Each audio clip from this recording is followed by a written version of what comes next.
cả ba cái tôn gió kê xin rong là lùng xịt long lâu khi lan sao nghe cái hiên cô hoi lá lẽ đóng lại nè và trời ta nghe có cái này bằng xa có khăng hoi lá niềm tin in sẽ na để đây vô mê đàn ca cao chân này bụi xinh xinh tôn so nên nằm máu và trời ta nghe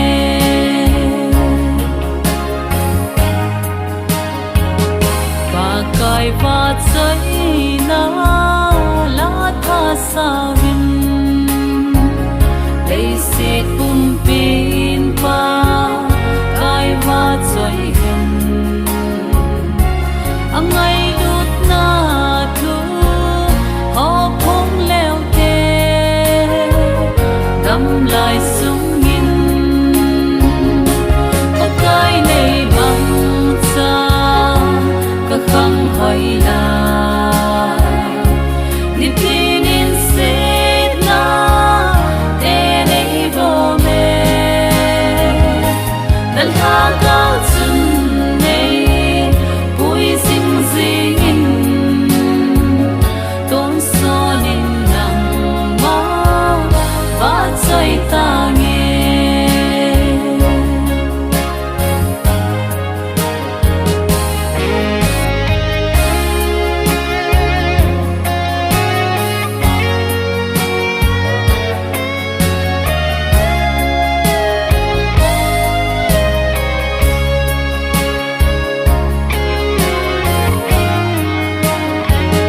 lệ sẽ nộp xa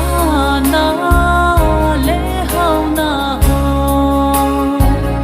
in đà tha lăng pa cái hin bên ta ama lệ sẽ thu đi a tan đình pha na nai ta có cái này bằng xa có khăng hỏi là niềm tin in sẽ na để đây vô mê đàn ca cao chân này bụi xinh xinh tôn so nên nằm máu và trời ta nghe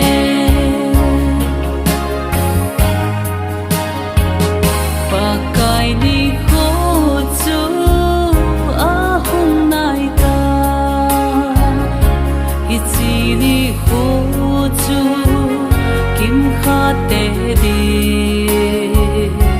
khi khiến na đi khô hùng hùng tê đình khi kinh dính có cái này bằng xa